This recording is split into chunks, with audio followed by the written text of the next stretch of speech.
All right, let's do this Canon T2i. I'm not 100% serious about this video. It's more for entertainment, but I just want to see what this camera is like 14 years later. I'm not really sure what to expect. I haven't shot with this camera in a very, very long time. Not a lot of features, but let's see what it has. It has 18 megapixels, 9 autofocus points, which only one is a cross point, and it has 6 to 7 stops of dynamic range. Not a whole lot. Doesn't have an EVF. It's an optical viewfinder that goes through the mirror, obviously. But we're just gonna see what the good old Canon T2i can do.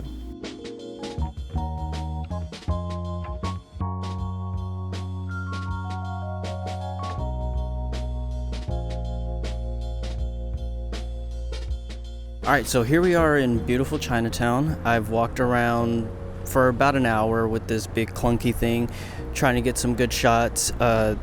It's honestly kind of hard with the viewfinder not being electronic or having like some kind of focus patch. Also, I have the 50, which on the cropped I think is like somewhere close to like a 70 to like 80 situation, and I'm honestly not that great with shooting longer lenses, so a lot of these shots might look a little abstract. You know, picking up a lot of like little design features, lots of lines and colors and shapes basically. Another thing that I found very difficult was the metering. It was on evaluative metering, which I guess like takes a sample from the whole frame.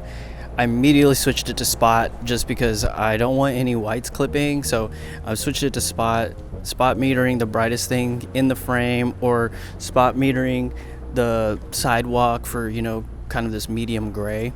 The autofocus is basically useless. When I'm reviewing the images on the back of the screen, a lot of them look very sharp and they look interesting. They look like they're gonna be good quality. So I'm excited to see what they actually look like on the big screen, and once I get them loaded into Lightroom, and see what I can pull out from the shadows.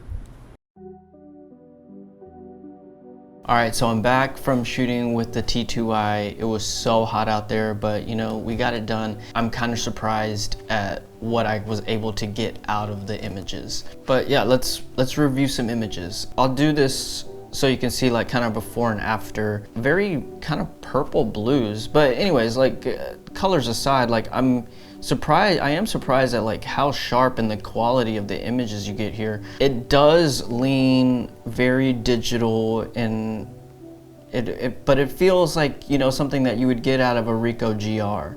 There's a lot of detail, which is great. I guess it's just very clinical. That's the thing, is like the character that this does have is very electronic and very harsh.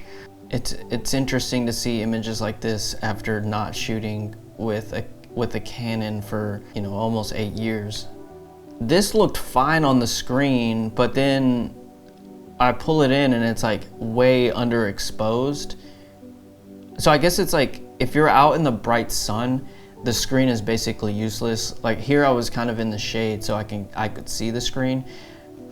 This looked like it was perfectly exposed and it's like way under, but I was able to pull most of it out. When in doubt, shoot underexposed and you can bring it back out. And maybe I remember doing that back in the day, but I was kind of relearning how to shoot with this camera again. And it is funny to try to like go back to the basics and see how far we've come with technology and how far I've come as a photographer on like, all right, let's see if I can get some good images with a not so great camera. And overall, I'm very surprised at the quality of the images that it took. I think the experience of shooting and getting there isn't very easy, primarily because of this optical viewfinder. It's dark, doesn't have a focus patch. There's nothing really to help you.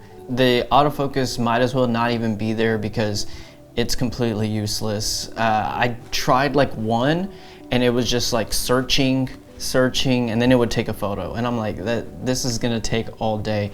So much easier to just manually focus and grab stuff. The photos, better than I thought. The video, worse than I thought. Because I remember I got this camera because I was getting into video, so I was like, oh yeah, the DSLR's got crazy video. This video is terrible. I don't know if it's just because I'm used to seeing 4K now, but the video on this looks way worse than I was expecting. You don't really know what you have until it's gone. And I didn't realize how many tools on the Sony and Fuji that I use that make my job way more easy.